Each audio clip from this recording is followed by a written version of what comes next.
Halo semuanya, perkenalkan nama saya Setri Saliga Tirmalopo. Saya mahasiswa dari Universitas Nusa Cendana Kupang, Fakultas Keguruan dan Ilmu Pendidikan, Program Studi Pendidikan Biologi.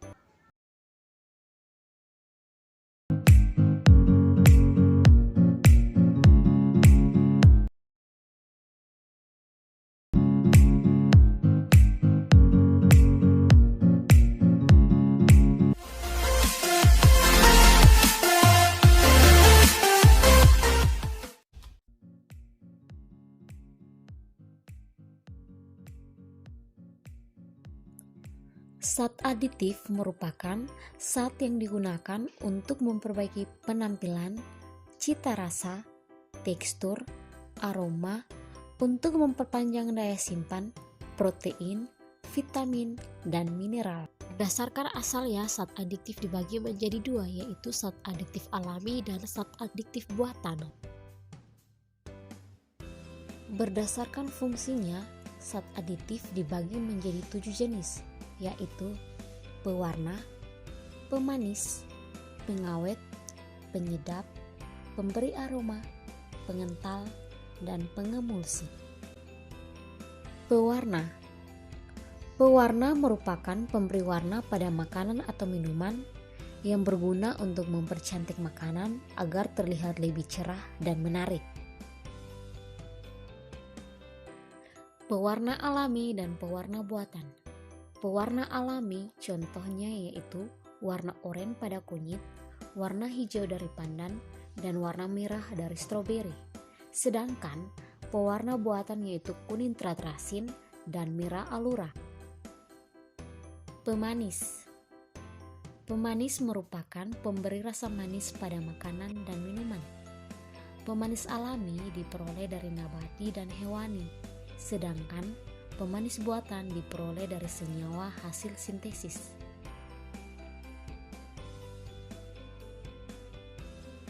Pemanis alami dan pemanis buatan. Pemanis alami contohnya gula pasir, gula aren, gula jagung, dan madu. Sedangkan pemanis buatan contohnya aspartam, siklamat, dan sakarin. Pengawet merupakan bahan tambahan pangan yang dapat mencegah atau menghambat proses pembusukan.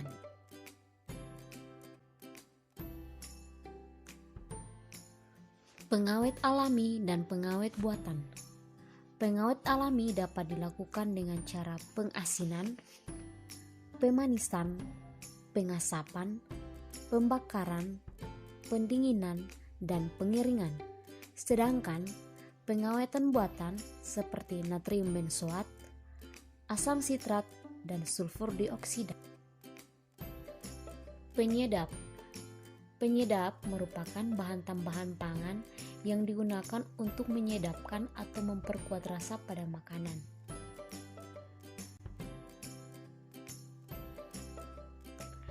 Penyedap alami dan penyedap buatan. Penyedap alami seperti merica, bawang putih, bawang merah, dan cengkeh.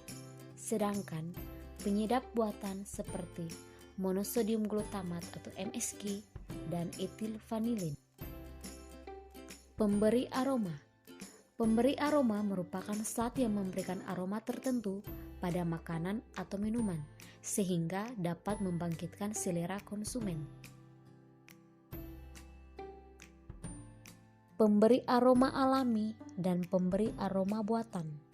Pemberi aroma alami seperti vanili dan minyak atsiri, sedangkan pemberi aroma buatan seperti isoamil asetat yang memberi aroma pada pisang dan metil antranilat yang memberi aroma seperti anggur.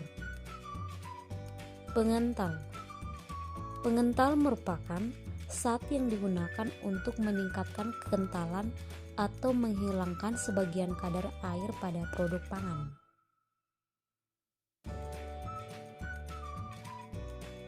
Pengental alami dan pengental buatan. Pengental alami seperti gelatin dan tepung kanji, sedangkan pengental buatan seperti karagenan, konjac gam, xantha gam, dan CM Sina. Pengemulsi.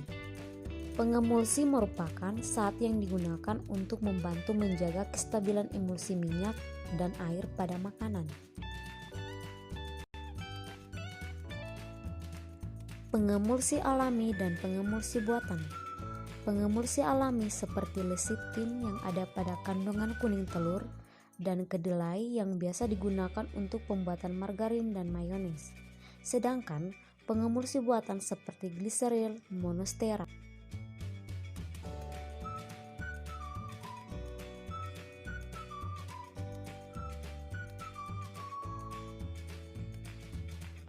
Dampak pewarna bagi kesehatan.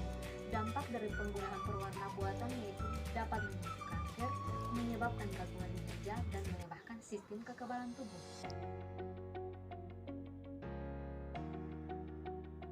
Dampak pemanis bagi kesehatan.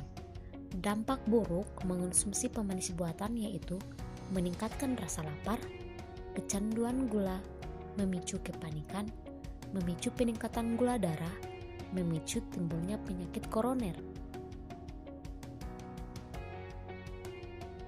Dampak pengawet bagi kesehatan.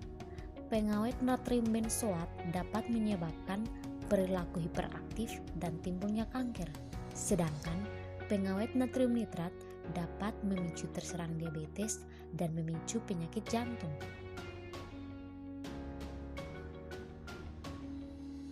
Dampak penyedap bagi kesehatan. Penggunaan MSG masih aman dikonsumsi, tetapi jika berlebihan maka akan menimbulkan penyakit Chinesa Restoran Syndrome yang menyebabkan tubuh mudah lelah, pusing kepala, dan sesak napas.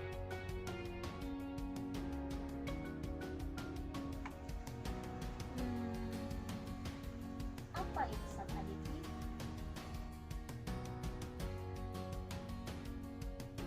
Zat adiktif merupakan zat yang apabila dikonsumsi dapat menyebabkan ketergantungan atau adiksi atau ingin menggunakan secara terus-menerus atau biasa disebut dengan addiction. Zat adiktif dibagi menjadi 3 jenis, yaitu narkotika, psikotropika, dan zat psikoaktif lainnya. Narkotika. Narkotika merupakan zat atau obat yang berasal dari tanaman atau bukan tanaman, baik sintesis maupun semi-sintesis, yang dapat menyebabkan penurunan atau perubahan kesadaran, hilangnya rasa nyeri, dan dapat menimbulkan ketergantungan.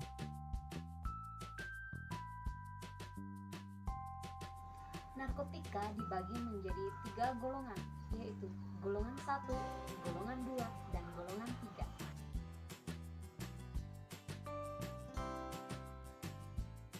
Narkotika golongan 1. Narkotika digunakan untuk ilmu pengetahuan. Narkotika tidak untuk diterapi. Narkotika memiliki potensi sangat tinggi untuk mengakibatkan sindrom ketergantungan. Contoh narkotika golongan 1 yaitu opium mentah, kokain, heroin, ganja, metamfetamin. Narkotika golongan 2.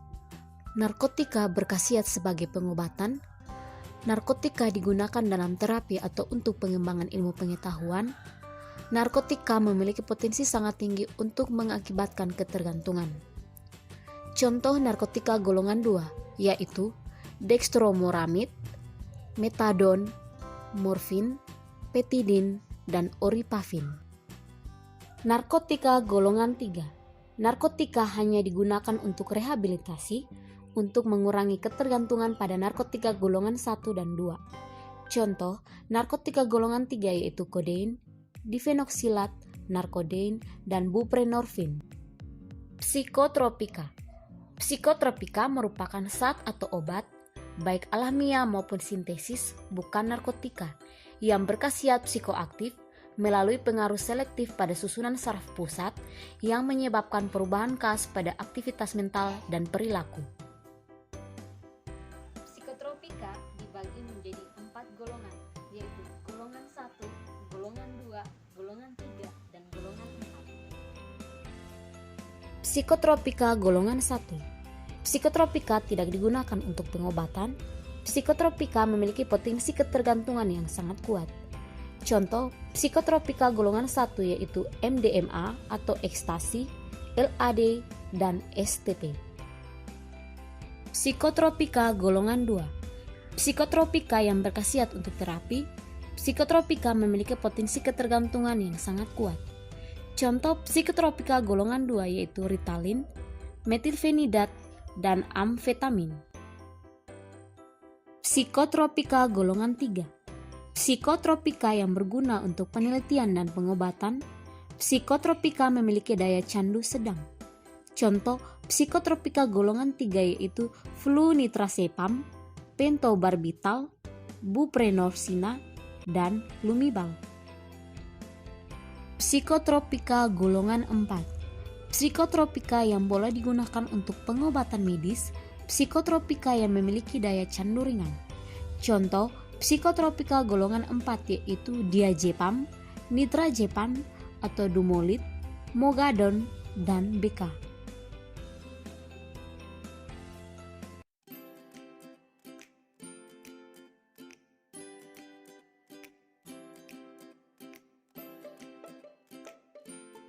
Contoh zat psikoaktif lain yang sering kita temukan yaitu alkohol, kafein pada kopi, dan nikotin pada rokok. Dampak penggunaan narkotika yaitu dapat mengurangi rasa nyeri dan dapat menyebabkan ketergantungan bagi penggunanya.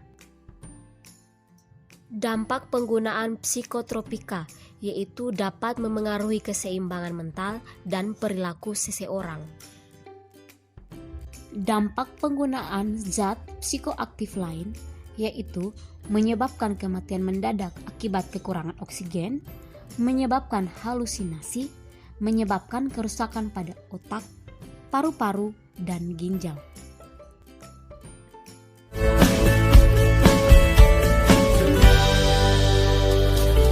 Upaya pencegahan yang dapat kita lakukan agar terhindar dari bahaya narkoba yaitu dengan memperkuat iman dan takwa, kenali diri sendiri, tingkatkan harga diri, meningkatkan percaya diri, menolak tawaran narkoba, pilihlah pergaulan, pola hidup sehat, dan berkegiatan positif.